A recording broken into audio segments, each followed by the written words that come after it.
You know that feeling, right?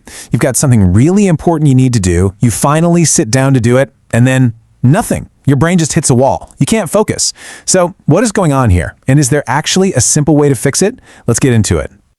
I mean, we hear this constantly, the idea that all our scrolling through these super short, flashy videos has just completely fried our ability to concentrate on anything for longer than, 15 seconds? It's this nagging feeling, this anxiety that maybe our brains are just broken now. And, because the problem feels so huge, the solutions that get thrown at us are usually just as extreme. They're these giant, intimidating lifestyle overhauls that are supposed to reset our brains. So you've probably heard of this one, the dopamine detox. The whole idea is that you're supposed to basically starve yourself of anything fun or stimulating. No phone, no music, no tasty food, all to supposedly make your brain appreciate boring work again. And this is where it gets, a little ridiculous. The advice is literally to just stare at a wall for hours on end. And as our source kind of jokes here, that's so mind-numbingly boring it just makes you desperate for any stimulation at all. It kind of defeats the whole purpose, right? It's just not practical. Okay, so let's just pause for a second and ask a totally different question. What if we've been diagnosing the problem all wrong?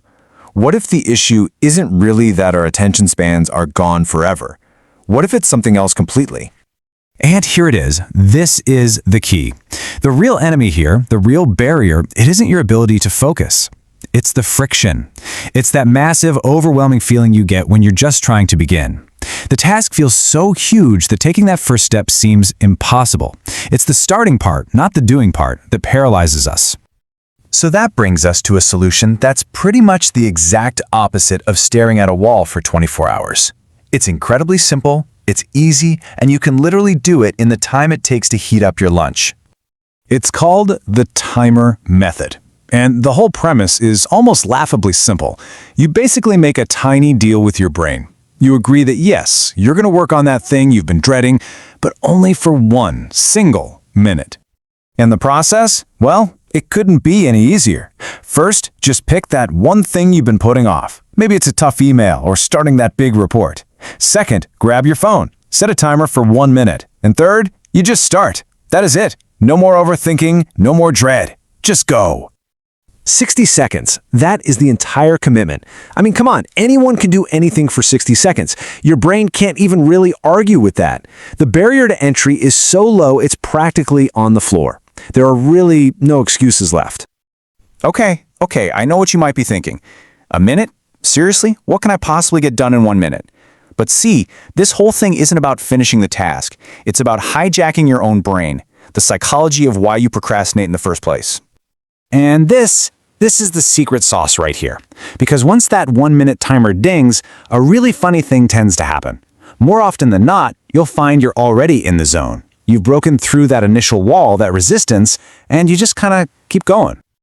So why does this work? Well, it attacks the real problem. It shatters that initial inertia. Because we all know the absolute hardest part is just getting off the starting block. It's basically Newton's first law for getting stuff done. An object in motion stays in motion. This trick takes a huge, terrifying task like write my entire essay and shrinks it down to a tiny, non-scary first step like open the document and write just 1 sentence. All right, so theory is great and all, but let's make this really practical. The beautiful thing about this method is you don't have to schedule it for next week. You can do it, right now. So here is my challenge to you. The second this is over, what's one thing you've been putting off that you could just start for just 60 seconds? Maybe it's putting one dirty dish in the dishwasher, or opening that spreadsheet you've been dreading, or just writing the first sentence of that email. Pick one thing, set a timer, and just start. You'll probably be amazed at what happens next. All right, let's just jump right in. I'm going to say something that probably sounds totally nuts. Public speaking? It's easy. Yeah, for real. I'm serious. You can just forget everything you've ever heard about it being, the world's biggest fear. Because the secret isn't about being this perfect, flawless speaker. Nope. It's all about understanding one really simple psychological truth about your audience. And the first thing everyone says, right? It's this classic piece of advice. Just picture the audience naked. We've all heard it. The whole idea is supposed to be, to make them seem less scary, to kind of level the playing field. But come on, let's be honest. This is terrible advice. It's weird, it's not helpful at all, and let's face it, it's probably illegal in a lot of places. Instead of actually calming you down, it just adds this whole other layer of distracting weirdness to a moment that's already super stressful. And that's not the only useless tip out there, is it? I mean, you've got people telling you to do power poses in a bathroom stall, trying to stand like a superhero while you're literally hyperventilating. It doesn't work. So, okay, if all that common advice is pretty much useless, then what is really going on here? Well, the answer isn't in some weird trick. It's actually a psychological thing called the spotlight effect. And this is the real reason you get so nervous. So let's try to flip this whole problem on its head for a second. What if the secret to speaking without all that stress isn't about your performance at all? What if it has everything to do with how little attention the audience is actually paying to you? Because here's the simple, kind of liberating truth of it all. That person you see in the third row, they're not hanging on your every word, scrutinizing every little mistake. No, they're probably thinking about what's for lunch or wondering if they left the garage door open. Your big, important speech, to them, it's just a temporary thing happening in their world. And this feeling, it actually has a name. It's called the spotlight effect. It's that deep down belief that there's a giant glaring spotlight following you around, highlighting every single tiny flaw for the whole world to see. But, and this is the most important part, that spotlight, it's totally imaginary. It's one you built yourself, right inside your own head. I love this quote because it just nails the point with a modern twist. They aren't looking at you. They are wondering if they have aura right now, right? The audience isn't analyzing your posture. They are completely wrapped up in their own little world, their own internal monologue. You think you're the star of the show up there, but really, you're just a background character in hundreds of other people's stories. Okay, so now that we know this, now that we're armed with this little psychological secret, let's get into some, well, let's call them unconventional pro tips. Think of this as the secret playbook that really confident speakers use, and it's all based on this one idea. All right, here's a fun but honestly pretty effective little strategy. So, step 1, the fear. You're worried you're going to sound dumb, right? We've all been there. Step 2, the solution. Just drop in a completely random, interesting history fact. Like, did you know the ancient Romans used stale urine as mouthwash? Seriously, nobody's going to question it. Which brings us to step 3, the excuse. If anyone asks where you learned that, you just tell them you accidentally downloaded an audiobook on it. See? Problem solved. You instantly sound smarter, and it kind of takes the pressure off yourself.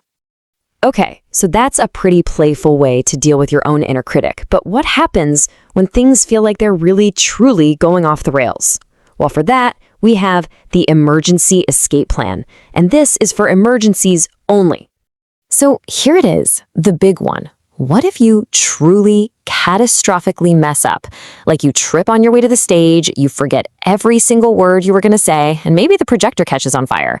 What's the game plan for a real career-ending disaster? The answer is surprisingly simple. You just move to South Korea. That's it. Pack your bags, clean break, brand new start. No one there will have any idea about the great presentation fire of 2024. Okay, obviously I'm kidding, but here's the point. The stakes feel so incredibly high inside your own head, but in reality, they're really not. Nobody's going to prison over a slightly clumsy presentation. The absolute worst case scenario is that people will have forgotten about it by lunchtime. Why? Because remember, they are the main characters of their story, not you. So I'm going to leave you with this final thought. This spotlight effect makes you feel like you're the star of the show, right? Under all that pressure. But if you just flip it around, you start to realize you're just a minor character in everyone else's story. And honestly, being a minor character, it's freeing. It means you can mess up, and the story, their story, it'll go on just fine. All right, let's jump right in. Today we're going to tackle one of the biggest, most intimidating myths out there. The idea that drawing is some kind of magic power that you're either born with or you're not. We're about to blow that whole idea up. Does this sound familiar? You know that feeling, right? You grab a pencil, you've got this amazing image in your head, and then what actually comes out on the page is, well, a potato with arms and legs. It's such a common fear that you just can't make your hands do what your brain is picturing. And that fear, it builds up these massive walls in our heads. We convince ourselves we have to go to art school. which, let's be honest, can feel like a fast track to becoming a professional ramen eater. Or we think we need the latest, shiniest, $1,000 tablet. And then there's the biggest wall of all, this idea that you need some kind of magical built-in talent. But what if I told you all of that is just noise? That the real barrier between you and drawing isn't about talent or money at all? What if it's just about shifting how you look at things? What if there was one simple secret that changes everything? Yep, that's it. Believe it or not, the secret is that simple. It all comes down to shapes. The key to drawing isn't some secret skill you have to unlock. It's just learning how to see and use the basic shapes that are already all around you. Now, this idea is so simple, but it is incredibly powerful. Every single thing you see, no matter how complicated it looks, a car, a person's face, a tree in your yard, can be broken down into a combination of simple shapes. We're talking squares, circles, triangles, and rectangles. That is the whole game. In fact, let's put this to the test right now. I am willing to bet that every single person listening can draw a square. It doesn't have to be a perfect, ruler straight square, but you can draw one. And if you can do that, then you can draw a house. I'm totally serious. It's just 2 steps. First, you draw a square for the main part of the house. Second, you pop a triangle right on top for the roof. And boom! Just like that, you've drawn a house. It perfectly shows the whole idea. No art school loans required.